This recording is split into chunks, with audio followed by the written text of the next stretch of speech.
साथियों नमस्कार। आज हम आपके बीच लेकर आए हैं सच्ची कहानियाँ।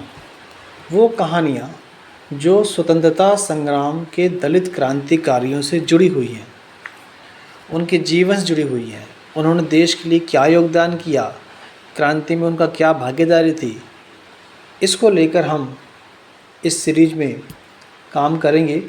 तो मैं ये दृष्टांत जिन पुस्तक से ले रहा हूँ उसमें सबसे पहले है स्वतंत्रता संग्राम के दलित क्रांतिकारी, जिसे लिखा है मोहनदास नैमिष राय ने, जो कि एक दलित साहित्यकार भी हैं और उनकी जो लेखनी है वो बहुत ही ज़बरदस्त है। तो उसी पुस्तक का जो पहला अंश है उसको मैं आज आपके सामने रख रहा हूँ, जिसकी हेडिंग है क्रांतिकारी दलितों को आपराधिक घोषित करने की साजिश। तो चलिए शुरू करते हैं। श्री पी.एस. वर्मा का कहना है कि इतिहास नष्ट करने के लिए कुछ भी किया जा सकता है, अतः जो समाज या देश उठना चाहते हैं उनको अपनी कमियों तथा समाज में मिले सम्मान और अपमान को आगे वाली नस्लों के सामने ठीक प्रकार से यानी सच्चाई से रखना चाहिए, नहीं तो वह भी ब्राह्मणवादी ही माने जाएंगे। 1300 ईस्वी के बाद जो देश पर तथा समाज पर बीता वह क्या था? हम सब गुलाम बने, राज सत्ता चली गई, सभी किस्म के जुल्म हमने सहन किए और 1822 से 1847 ईस्वी के गदर में लाखों समाज के बांकुरे शहीद हो गए। सन 1857 ईस्वी के गदर में भी लाखों बांकुरे शहीद हुए। 1857 में तो गुर्जरों को खुला देशद्रोही करार दे दिया गया था। और यह सच भी है कि पहली आज़ादी की लड़ाई अंग्रेज़ों से 1822 में गुर्जरों ने ही शुरू की। जो भी जाति इनका विरोध करती थी उसे गोली से मार दिया जाता था। जंगलों में लाखों ने भागकर शरण ली, जगह जगह पर इनकी बेइज्जती की जाने लगी। जब इस सब के बाद भी इन पर ठीक प्रकार से काबू न पा सकें तो कानून का सहारा लेना शुरू कर दिया। उस समय ब्रिटिश सरकार के निम्नलिखित क्रिमिनल एक्ट बनाए गए। 1793 आईपीसी की जो धारा है और 1871, 67, 1902 ऐसे कुछ और भी हैं, 1924, 1946। इन एक्टों के अधीन आने वाली जातियों में गुर्जर, कोली, बंजारा, पिंडारी, बंगाली, भर, खटीक, भील, विजोरिया, बोपा, दिलरा, धारी, दुसाध, कंजर, कूचबद, कारुम्बाखा, लबानी, पासी, सांसिया आदि जातियां थीं। इसी प्रकार अन्य विमुक्त जातियों ने अपना संबंध, जैसा कि अंग्रेज दमनकारी भी मानता था, और राजपूतों और ब्राह्मणों ने भी माना है। यहाँ तक भरतपुर पर राज करने वाले राजा सहसमल की संतान आज सांसी कहलाती है। इससे यह साबित होता है कि जैसे राजपूत जाति बनाई गई है उसी प्रकार जाट जाति को भी बाद में ही बनाया गया है। 1923 एक्ट तक विमुक्त जातियों की संख्या 193 थी, परंतु सन 1924 में कुछ जातियां क्रिमिनल एक्ट से निकाल दी तथा अब इनकी संख्या 127 रह गई। समय के साथ साथ जहां पर सामाजिक आंदोलन चलाए गए वहां पर इन विमुक्त जातियों को अंग्रेज़ों के जुल्मों से शीघ्र ही राहत मिल गई। जैसे मद्रास तथा महाराष्ट्र, गुजरात समेत जहां मद्रास के आंदोलन का श्रेय पेरियार तथा अन्य साथियों को जाता है, वहीं पर महाराष्ट्र का श्रेय महात्मा फुले, सरदार पटेल तथा डॉक्टर भीमराव अम्बेडकर आदि महापुरुषों को जाता है। इसी कारण क्रिमिनल एक्ट सन 1924 में दोनों राज्यों से हटा लिए गए थे, जबकि अन्य राज्यों में भी अलग अलग समय में हटाए गए, पर उत्तर प्रदेश, पंजाब, हरियाणा, मध्य प्रदेश और बिहार आदि में तो लगभग 30 अगस्त 1952 को ही यह एक्ट हट गए या हट पाए। विमुक्त जातियां कौन?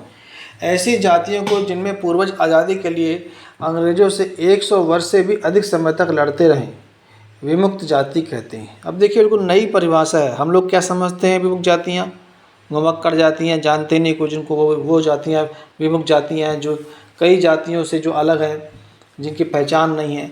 लेकिन यहाँ मोहनदास नेमिष राय एक अच्छी परिभाषा देते हैं कि विमुक्त जातियाँ वो जिनके पूर्वज आज़ादी के लिए अंग्रेज़ों से 100 वर्ष से भी अधिक समय तक लड़ते रहे, विमुक्त जाति कहते हैं। अंग्रेजी में इन्हें ex criminal tribes, denotified tribes, nomadic tribes कहते हैं। अलग अलग राज्यों में इन्हें अलग अलग नामों से पुकारा जाता है। शुरू में दंड देने के लिए भारतवर्ष में 1793 कानून लागू होता था। 1857 के बाद इसे आईपीसी 1860-61 में बदल दिया गया। विमुक्त जातियों पर क्रिमिनल ट्राइब एक्ट का प्रभाव। उपर्युक्त विमुक्त जातियों को पुराने इतिहास को पढ़ने पर पता चलता है कि वह कभी पूरे भारतवर्ष सहित संसार के बहुत से बड़े भाग में राज करते थे, जैसे गुर्जर, मीणा, लंबाड़े, दुशाद, मल्लाह आदि आदि। परंतु लगातार विदेशियों तथा अंग्रेज़ों से आज़ादी की लड़ाई लड़ने के कारण वह मुख्य धारा से अंग्रेज़ों द्वारा काटे ही नहीं गए, बल्कि जंगली जानवरों की तरह जंगलों में रहने के लिए मजबूर भी किए गए। शिक्षा तथा नौकरियों से पूरी तरह वंचित कर दिए गए। जहाँ दूसरी तरफ गुलामी को बनाए रखने वालों की संतानें आज के सभ्य तथा अगड़े कहलाते हैं, वहीं आज़ादी के दीवानों की नस्लें विमुक्त जाति कहलाती हैं। दलित जातियों के अंतर्गत आने वाली जिन अन्य जातियों तथा उपजातियों के उत्कर्ष और उनकी अस्मिता के सवाल पर शोध हो रही है, उन्हें पासी जाति का महत्वपूर्ण स्थान है। यानी कि जो भी शोध हो रहा है उनमें पासी जाति का महत्वपूर्ण स्थान है। के रावत के अनुसार हमारा बाराबंकी जिला ऐतिहासिक दृष्टि से बड़ा महत्व रखता है। 18वीं सदी के पूर्व यहाँ पर पासियों का राज था। सतरिक, बैरेला, इमलीगढ़, अमलीगढ़, कित्तूरगढ़, रुद्रगढ़, भेलवल, काशिमगंज, बेरई तथा मोहम्मदपुर आदि के किले गढ़ मिटा दिए गए। केवल गजेटियर होता है जो उसी का गजेटियरों में अब वह सब चिह्नित हैं। यूँ पासी जाति के लोग लगभग भारत के हर प्रांत में रहते थे, पर उत्तर प्रदेश इनका गढ़ रहा। नवाबी काल में अवध में पासी बड़ी संख्या में आबाद थे। पासी जाति के लोग आरंभ से ही लड़ाकू प्रवृत्ति के रहे। 1838 में अवध राज्य का शासन अंग्रेजों के हाथों की कठपुतली था। नाम मात्र के लिए नवाबी हुकूमत थी, पर वास्तविक शासक अंग्रेज रेजिडेंट था। लखनऊ से लगभग 43 किलोमीटर दूर 1838 में डेवा कासिमगंज में खुम्बा रावत के पोते गंगा बख्श रावत के ताल्लुक 200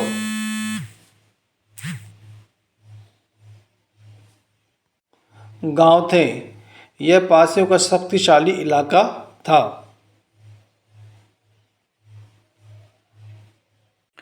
इतिहास ने अपनी पुस्तकों में पासियों को हत्यारे, लुटेरे तथा भयंकर डकैत आदि शब्दों से संबोधित किया है।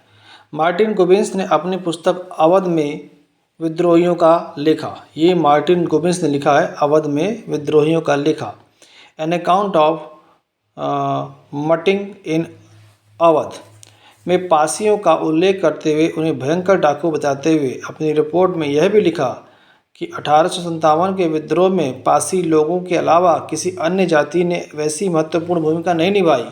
इन पासियों को भविष्य में अत्यंत क्रूरता से कुचलने की आवश्यकता है। ये लिखा है, किसने लिखा? ये लिखा है मार्टिन गुबिन्स ने अपनी पुस्तक में। इसका नाम फिर से बता रहा हूँ, अवध में विद्रोहियों का लेखा। ये पुस्तक दोस्तों ज़रूर मंगाएं, और जिसमें इसने बताया है कि पासियों का उल्लेख करके कि वो 1857 के विद्रोह में इस जैसी जाति ने जो महत्वपूर्ण भूमिका निभाई है और किसी ने नहीं निभाई। तो निश्चित तौर पे पासी समाज बहुत हमारे देशभक्त थे। तो आगे बढ़ते हैं। ऐतिहासिक स्रोतों से हमें पता चलता है कि 1849 में अवध के पासियों और उसके सरदारों राजाओं का खात्मा करने के लिए लखनऊ में रेजिडेंट के पद पर स्लीमेन को नियुक्त किया था, जिसने पूरे अवध का दौरा किया और उनकी सुदृढ़ स्थिति से घबराकर प्रथम चरण में चोर डकैत कहकर बदनाम किया। मार्च 1850 में पासी राजा गंगा बख्श के किले पर आक्रमण किया। तो ये था कि एक भूमिका इस पुस्तक की, जिसमें बताया गया है कि 1857 में बहुत सारे क्रांतिकारी जातियाँ थीं, दलित जातियाँ थीं, जिनको अंग्रेज़ों ने या उस समय के लोगों ने लुटेरा और डकैत कहा, पर वो बहुत बड़े देशभक्त थे, फ्रीडम फाइटर थे। तो इसी में अब आगे बढ़ेंगे हम अगले अंक के लिए। तब तक के लिए नमस्कार, धन्यवाद।